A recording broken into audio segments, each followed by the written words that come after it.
Well, planning a funeral is already hard for grieving families, so imagine after everything is done, suddenly the funeral home can't answer questions about your loved one's remains. Well, this happened to two families who reached out to Wave's news reporter Marissa Burke earlier this year. Take a look.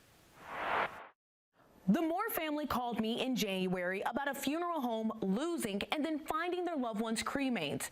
After that, another man reached out to me because he said something never felt right about his wife's cremation. He used this same funeral home. Based on reports I've found, both of these families were victims of illegal cremations. Oh, this is George Hinkle calling on the behalf of Charlotte Hinkle. George called me about a month after his wife's death. She died on December 3rd, 2023. He said something felt off about her funeral arrangements, but he died before we could find answers. I don't know who's in that box. And that's the most, if I could just, if there was a way to find out, to get closure, that's all that I need. Bobby Hinkle, George and Charlotte's son, is picking up where his dad left off. Chain of custody paperwork shows Charlotte was taken to J.B. Ratterman's funeral home on Market Street. And at the last minute, my dad, because he trusted Ratterman, and he's known him for years, he had her transferred to Ratterman. J.B. Ratterman's website mentions cremation services. Charlotte's body was sent to Cloverport Funeral Home to be cremated. An investigation conducted by the Attorney General's office found Cloverport was not registered or licensed. Kentucky law says a crematory is required to register with the AG's office before operating. The state uncovered 290 illegal cremations had been done at this Breckinridge County funeral home. This is the worst experience in my entire life that I've ever had to deal with. I sat down with Rebecca Moore after her uncle Ira Ison's cremains were reported missing by Tony Ratterman. She also used J.B. Ratterman and Sons on Market Street. Her story is part of the investigation into Cloverport. In an affidavit, a representative from Ratterman said, quote, "Our funeral home does not have a facility to provide cremations.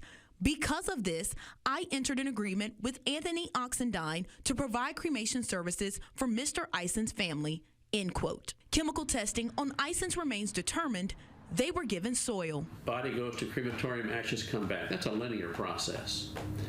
When it becomes this much of a mess, there is literally some kind of skullduggery, and I don't pretend to know what it is. But it should be an easy process. Why did it get hard? Andrew White is representing the Moores and the Hinkles in their lawsuit against Tony Ratterman and the owner of Cloverport Funeral Home, Anthony Oxendine. Ratterman filed an answer to the lawsuit denying claims made against him and his business. Oxendine has not been served. If his name sounds familiar, Oxendine ran for Louisville mayor in 2022, is listed as the owner of Kentuckiana Funeral Service, LLC, and Cloverport. He also used to own Spring Valley Funeral Home in New Albany. A few months ago, Oxendine transferred his ownership of Spring Valley to another person, and investigators found dozens of unclaimed cremains in unsanitary conditions. And what our argument is that the funeral home knew or should have known that Cloverport was not licensed, should have done its own investigation into the backstory of Anthony Oxendine, which was already pretty torrid. Ratterman went to the Kentucky Board of Funeral Home Directors and Embalmers in January. Meeting notes say he discussed issues and concerns with Oxendine and funerals that occurred in December of 2023. That's the same time frame Ira Ison and Charlotte Hinkle's bodies were in Ratterman's care. After learning about Cloverport's involvement, Bobby wanted to open his mother's cremains.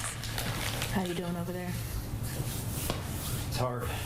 Rick Merriweather was asked to look at the cremains on behalf of the Hinkles' attorney. The color is right. That's what is a big factor. They seem to be processed well, and it does look like a cremains to me. Merriweather says 2 identity tags followed the body during the cremation process. One is inside the machine and the other is outside. The family should receive both tags with their loved one's remains. I don't feel a tag any sort of object in there. Bobby's dad's suspicion is now a painful reality. You know, I don't know if that's my mom. I don't know if it's somebody else's. It's just, and we'll probably never know. Tony Ratterman says he cannot speak on this lawsuit until it's resolved, but he reiterates he wants to share his side. I tried to contact Anthony Oxendine and couldn't reach him. Breckinridge County courts have tried to serve Oxendine several times. Kentucky's Board of Funeral Home Directors and Embalmers also tried to contact him. In June, the board held a special meeting about Oxendine and his different businesses. They motioned and voted to not renew any of his licenses. In Indiana, he does not currently hold an active professional license. I'm still waiting for an update from the Attorney General's office regarding their case against Oxendine. Marissa Burke, Wave News.